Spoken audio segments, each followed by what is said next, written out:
have reached Red Steele's Awesome Toy Collector Review. I'm your man, Red Steele, and today I'll be reviewing Transformers Kingdom Starscream.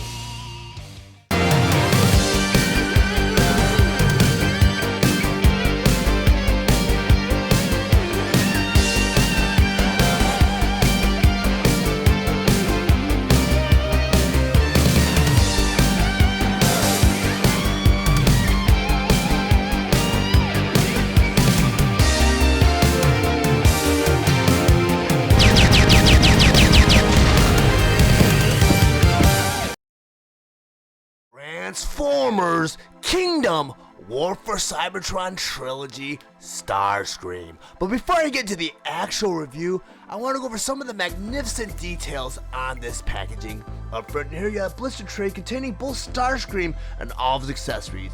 On the card back in here you have this beautiful illustration of Starscream in his robot mode. Then on the back of the box here, you have all the figures featured, such as Starscream in his jet mode and Starscream in his robot mode.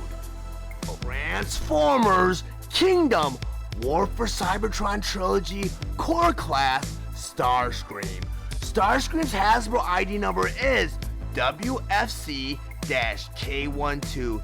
His Takara Tomy ID number is KDEX-07. Starscream was released on November 9th, 2020, and Takara Tomy released third version on July 31st, 2021. He was sold at a suggested retail price of $10.99, and he was available at all major retailers.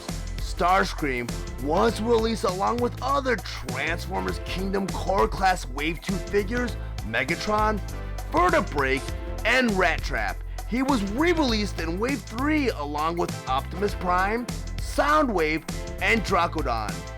Starscream is a G1 inspired figure that converts into his Earth jet mode in 17 steps.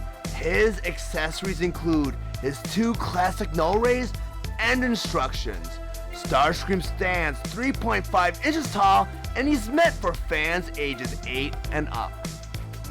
Now I'm going to go ahead and convert Starscream from his robot mode all the way to his jet mode. And usually the first thing you want to do is remove all of the weapons and accessories, but Starscream's null rays actually play a big role in his transformation, so I'm going to leave those on. The first step you want to do is you want to take this panel right here on his chest. It's a red panel right here. Kind of want to flip it open like that. It's a hinge by his wing right here. You want to kind of flip the wing back too at the same time and flip this panel open.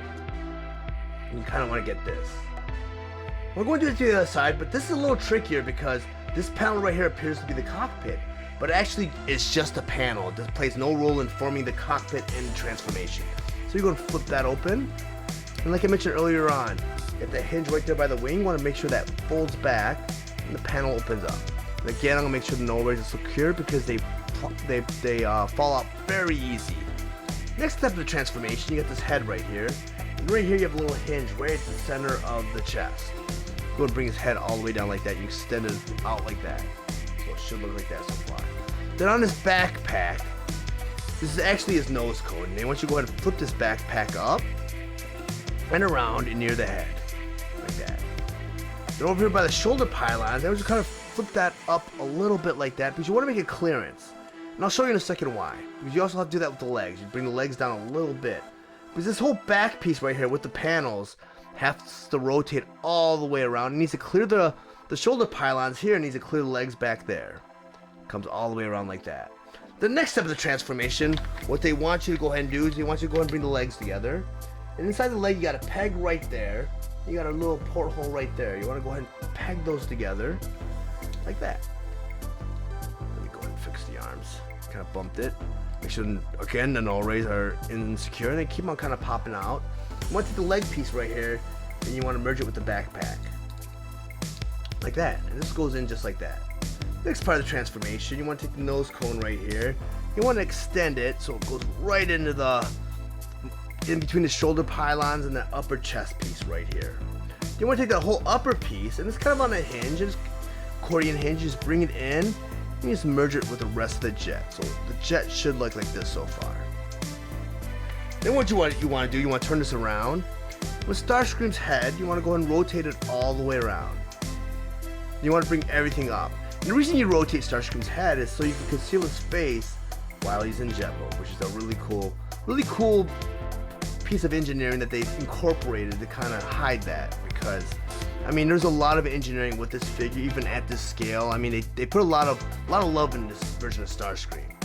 The next part of the transformation, once you do those panels right here and right here, you want you to go ahead and close them up. So I'm going to go and close the side up with the cockpit, and it should snap right into place. As long as everything's kind of put together, just go in nice and securely. Then I'm going to the other panel, and there's a peg right there and a hole right there. You want to go ahead and make sure that peg's right in that hole. At the same time, you want to bring the wings down. And again, check the null rays are nice and secure. Then you get the forearm pieces right here. On the inside of the forearm, if I can get it on camera, there's a peg right there. They want you to rotate it so it's facing the wing. Because in the wing, there's a little porthole right there. And it might look a little crooked and janky, but once you peg it in, it should look like that.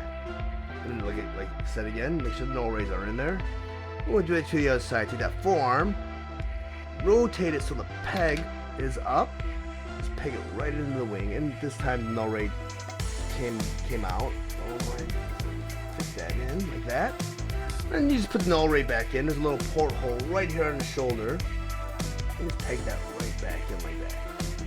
Really simple. Even if it falls off, it's not a big deal. And expect it to fall off any time during the transformation, because it's like a hexagon peg, but it's not very secure. Next thing you want to do is you want to flip these fins up, and it tabs right in over here. I'll show you on the other side. It's very G1. This is a part of the G1 transformation that actually was incorporated in the transformation for Core Class Starscream. You just go ahead and flip that like that. You got these little tail fins right here and right here, and you just go and flip those down like that and like that. Make sure the null rays are in there nice and secure. Let me go ahead and put that together, and now you have Starscream in his jet mode. Now that I have Starscream in his robot mode and on my display table, I once again just want to go over some of his play features and accessories. First, I talk about his null rays. And according to the instructions, there's a couple of ways of arming these null rays. The first way to do that is the default way. This is the way he came out of the package with his null rays attached to his shoulders. Let me show you how that works. Got the null rays right here, and right on the bottom of the null ray, you got a peg right there. And on Starscream's shoulders, you have a 1mm hole right there, and it's kind of a hexagon porthole. You just plug that right into his shoulder like that, and now you have Starscream armed with his null rays. The other way they show you how to arm these null rays in the instructions is you want to unpeg it, and again with that handle right there, I believe that's a 1mm porthole right for his fist. You're going to plug that null ray right into his fist like that. I'm going to do it to the other side. I'm going to unpeg it from his shoulders and put it right into his fist. And that is the other way you can arm these null rays according to the instructions. But I prefer to arm Starscream the way he appeared on the Generation 1 cartoon series and Generation 1 toy. So I'm going to take these null rays and put them back on his shoulders. Like I showed you before, you just peg them right into the shoulders like that. Because I want to go ahead and talk about Starscream's robot mode. His robot mode is fantastic at this scale because previous to Core Class, they had Legends Class, and the transformations for those Seekers were very basic. But I mean, they really came through with Core Class because, I mean, he's very cartoon accurate to the animated model of the Generation 1 cartoon series, and the jet mode is fantastic. And the way they engineered the transformation was just brilliant. It's a great figure. I mean, jeez, it's almost Masterpiece like. I mean, they adopted a lot of engineering from Masterpiece, like the tail fin right here, how it folds and transforms. I kind of do like what they did with this panel right here and how the nose cone came out, because the nose cone for the deluxe figures kind of is attached to the head, and it's really weird because it's pretty out there. I mean, they did a little bit better with the Core Class Starscream with concealing this cone, but it's a little bit harder because Generation 1 actually did a cool job with that. They folded it in, but it was attached to the head, unfortunately, so you just bent the cone back a little bit. But I do feel like this Starscream is a great Starscream. And I mean, at this scale, the engineering and just the cartoon accuracy to the Generation 1 model is fantastic. Let me bring in my Studio Series Starscream, which is actually Deluxe Class Earthrise Starscream. Just for scale comparison, to show you guys, so you guys can appreciate the detail in this figure even at this scale. He barely comes up to Starscream's hip. And I know I have Starscream kind of posed in his coronation pose, where his arms are out and his cape and all that. But I mean, even with his legs kind of bent and open like that, Starscream barely comes up to his hip. And that just shows you the detail they put into this figure. Starscream is a great figure. I mean, I'm not a big fan of Legends class or Core class figures, but I mean, ever since Kingdom came out with Optimus Prime and Megatron and Soundwave and Starscream, and even with Legacy with Skywarp, Iguanus, and Hot Rod, they did a great job with these Core class figures. But if you guys are interested in owning your own copy of Starscream, I did include a link in the description below. And once you click that link, it'll bring you to the Amazon store where you can purchase your own copy of Transformers Kingdom Core class Starscream. But even if you do not purchase Starscream and make any other purchase after clicking that link, it will greatly help my channel out so that I can grow and produce more content for the future. If you really found any of the information valuable in this review, please like and share this video. Also, if you really enjoy my content, please subscribe to my channel, and while you're there, click the bell to be notified of any future videos. I want to thank you guys for watching Red Steele's Awesome Toy Collector Review. I'll check you guys out next time.